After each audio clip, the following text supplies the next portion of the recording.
Oi, estamos fazendo esse nosso primeiro encontro aqui e assim, eu acho que é de extrema importância, né?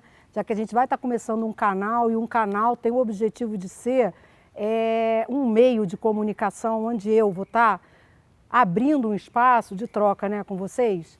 E para a gente poder trocar com alguém é importante que a gente se conheça, né? Que a gente saiba com quem que a gente está falando, por que que a gente está aqui, né? Qual é o objetivo desse espaço de encontro, né? Então, assim, vou contar um pouquinho da minha história, como é que eu cheguei aqui e por que que eu vejo essa importância de estar sempre passando informação, né? Eu sou psicóloga e eu acho que não é um senso comum, não é um lugar comum psicólogo estar falando como eu falo, né? Psicólogo tem muito um lugar do setting terapêutico, daquele lugar do desconhecido, né? De eu vou entrar num consultório e o psicólogo vai revelar ou vai desvendar meus problemas, né? Eu venho construindo uma outra história no meu caminhar, né? Dentro da psicologia, dentro do estudo do comportamento, dentro do relacionamento com o outro. Eu entendo o meu processo enquanto terapeuta, um relacionamento com o outro, e esse relacionamento se dá dentro de um setting terapêutico, fora de um setting terapêutico, e no momento que eu entendo, né, a psicologia como uma ciência do comportamento, e a partir do momento que eu tenho uma bagagem, né, que eu tenho algumas informações em torno disso, é minha obrigação, enquanto profissional, passar essa informação para vocês. É minha obrigação não deixar que isso seja um lugar de um saber único meu, né? Se eu posso estabelecer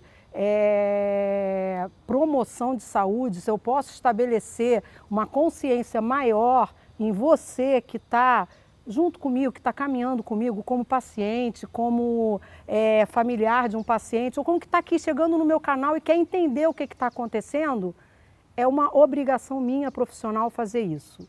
Então, assim, cada vez eu venho tentando abrir mais espaços, né, de informação, através do meu Facebook, através do meu Instagram, estamos escrevendo um livro agora, cujo objetivo, primeiramente, né, meu primeiro canal sempre foi o trabalho com adolescentes. Eu acho de fundamental importância a gente conseguir acessar a família antes que haja um adoecimento maior ou uma cronificação maior da doença emocional, da doença psicológica. Então, eu acho que a gente tem um trabalho muito grande a ser feito com a infância e com a adolescência, no sentido da prevenção, e entendendo que o adulto vem quando a gente já precisa estar tratando de alguém que adoeceu ao longo do caminho, né? E aí, falando disso, eu vou contar um pouquinho de quem sou eu e como é que eu chego aqui. Meu nome é Ana Café. Entre Ana Café tem o Paula e Torres, né? Sou Ana Paula Torres Café. E falar disso é interessante porque eu estou tentando resgatar um pouco dessa história, porque a Ana Café virou a profissional e eu esqueci um pouco da Ana Paula. E quando me chamam de Ana Paula, eu falo quem, aonde está, e essa sou eu. E é quem constrói essa história, porque foi o nome que os meus pais me deram quando eu nasci. Isso tem uma história, isso tem uma identidade, né? Foi essa pessoa que começou um caminhar, que construiu uma história para chegar nessa profissional que eu sou hoje.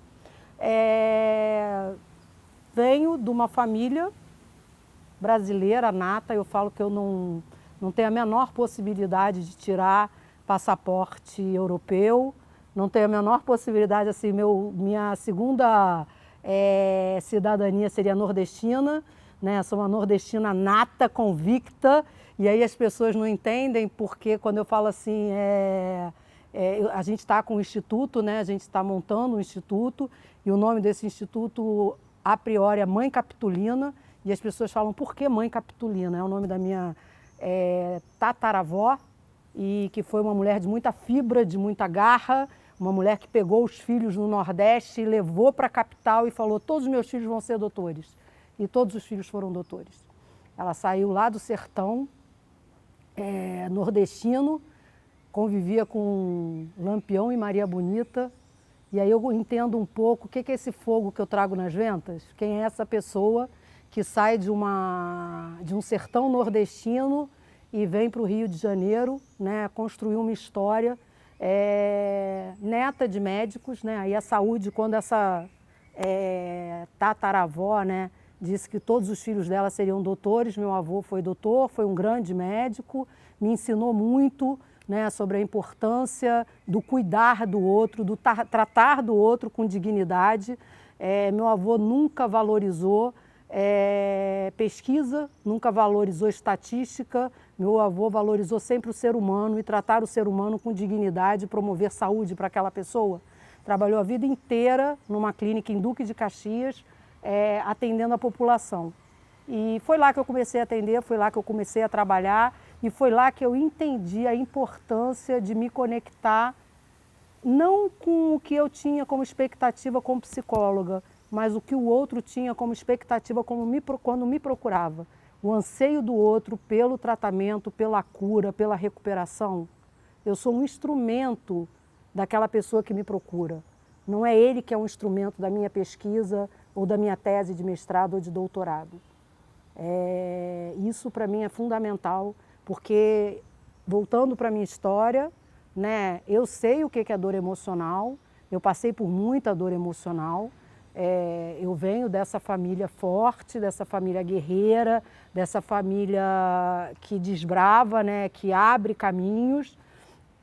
É uma família de classe média brasileira, sou filha de militar, meu pai foi oficial da aeronáutica, minha mãe foi funcionária pública, tudo muito normal até um determinado momento da vida. Hoje eu quis botar essa roupa porque assim, todo mundo vê a Ana Café como aquela pessoa assim, forte, guerreira, que trata adicto, que vai lá, interna a revelia, pega ambulância involuntariamente. As pessoas quando falam assim, mas você vai com a ambulância pegar? Quando precisa, vou. Hoje não precisa mais, hoje a gente tem quem faça pela gente, mas já precisou diversas vezes e eu fui, né? Eu fui. Quando eu me proponho é por inteiro, não é em partes, né? É por inteiro. E assim, que bom que eu tinha essa força dentro de mim.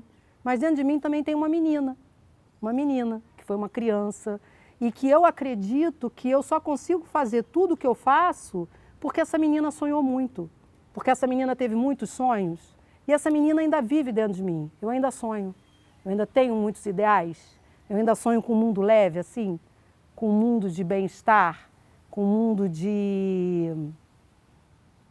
Eu não vou dizer de felicidade, porque acho que felicidade é uma utopia, né?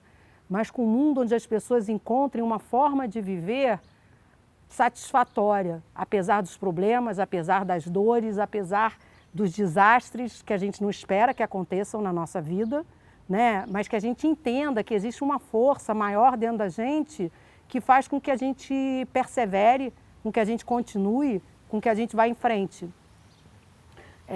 Eu tive que encontrar essa força dentro de mim quando eu tinha 6 anos de idade. Eu fiquei órfã de pai. Meu pai faleceu num acidente de avião. Minha vida era ótima, maravilhosa. Ele era piloto da aeronáutica e ele pegou o avião para fazer um voo de instrução e nunca mais voltou. E essa menina sonhadora, que tinha um mundo maravilhoso, não entendeu nada do que estava acontecendo porque não tinha uma explicação coerente para uma criança de 6 anos de por que o pai vai e não volta. O que é isso? Que um avião, né, que decola, explode no ar e de repente a sua vida explode junto, né? E isso foi em 1974, em plena época da ditadura militar, em plena época em que tudo era força, tudo era poder. Quase nada se falava de psicologia, né? A psicologia acho que ainda estava muito dentro da questão comunista, né? Um olhar muito preconceituoso em torno das emoções, de tudo isso.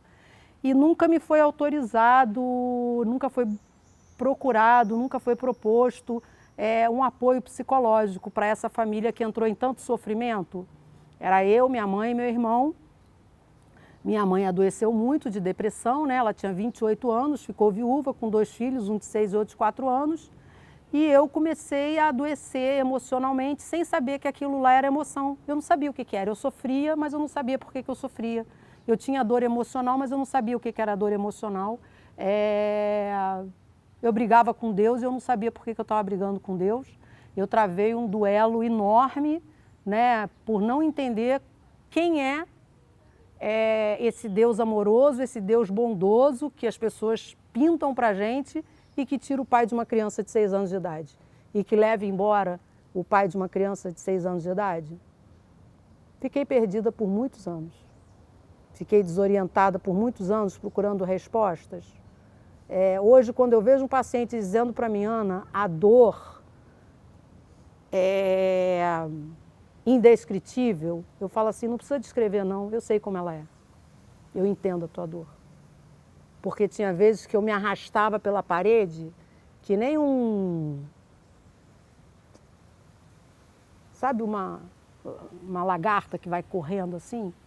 Porque eu sentia tanta dor e chorava tanto, sem entender por quê, que eu sei o que é a dor do outro. Eu tenho consciência do que é isso. E naquele período eu não tinha depressão, naquele período eu não tinha nada. Eu só tinha dor de não entender o que são essas emoções dentro da gente, né? E aí eu fui caminhando, num caminhar, a minha adolescência foi muito difícil, não vou entrar em detalhes agora, mas como eu acho que Deus tem alguma coisa, e esse Deus que eu briguei tanto, hoje eu converso muito com Ele, ainda brigo muito, mas eu acho que Ele tem tudo muito bem desenhado. Vocês que entrarem no meu canal, vocês que vierem conhecer um pouco do meu trabalho, um pouco da minha história, não tem como conhecer o meu trabalho sem não conhecer a minha história, vocês vão me ver falar muito de Deus, porque o caminho que eu encontrei para entender essa doença emocional passa por Deus. Não tinha outro caminho. Não tinha psiquiatria que me resgatasse, não tinha psicologia que me resgatasse. O meu resgate foi um somatório da psicologia com a psiquiatria e com a espiritualidade. Começando pela espiritualidade. Se eu não entendesse que tinha um sentido de ser e de existir, eu não buscaria os outros caminhos. Eu não ia mais querer tentar nada.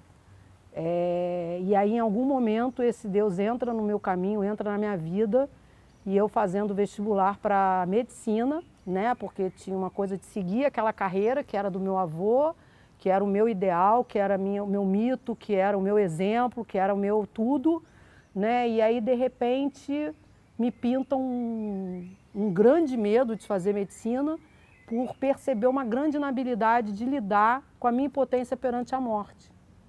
Uma grande inabilidade interna de lidar com a minha vulnerabilidade humana. E eu fiquei com muito medo de fazer medicina e não consegui viver bem com a possibilidade de perder pacientes. E como ainda não se falava quase nada de psicologia, a psicologia entrou assim, tipo, eu ouvi falar disso e esse cara fala de uma coisa que eu acho legal, naquela época era Freud. E eu falei, eu vou estudar um pouco mais desse cara. E resolvi fazer psicologia. E aí eu tinha tido esse primeiro contato com a literatura de Freud, vi alguém falar sobre comportamento, sobre emoção, sobre sentimento, que era alguma coisa que nunca tinha passado por mim. E quando eu fui fazer uma escolha profissional, eu fiquei entre medicina, veterinária e entrou a tal da psicologia.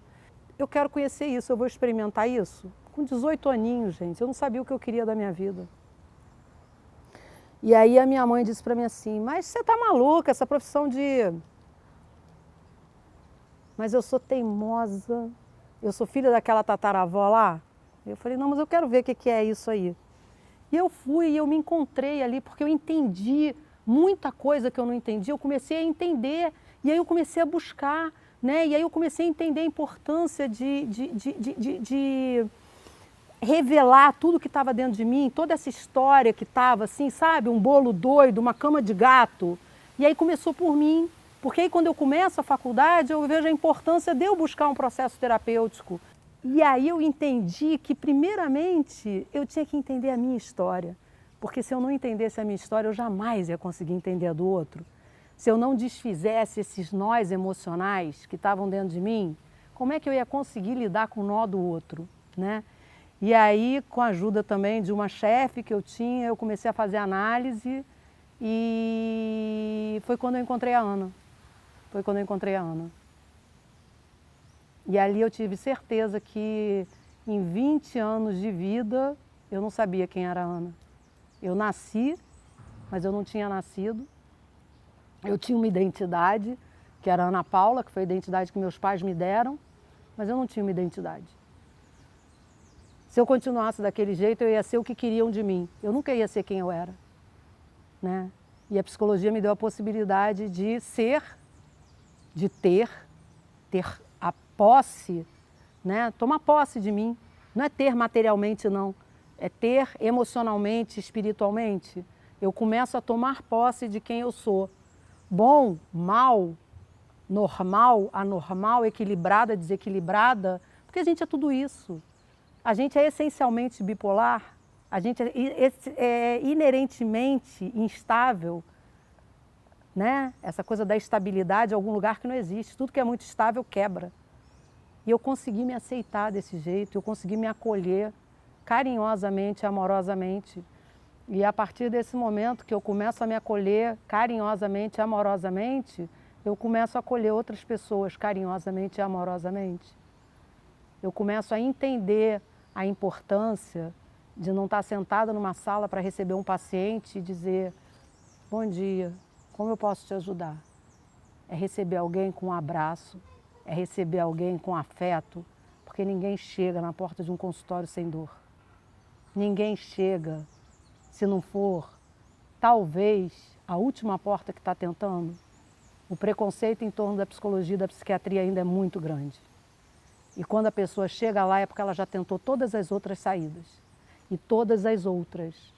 As pessoas quando chegam na clínica, elas já passaram pela igreja evangélica, pelo candomblé, pela umbanda, pela clínica geral, pela acupuntura, elas já tentaram tudo.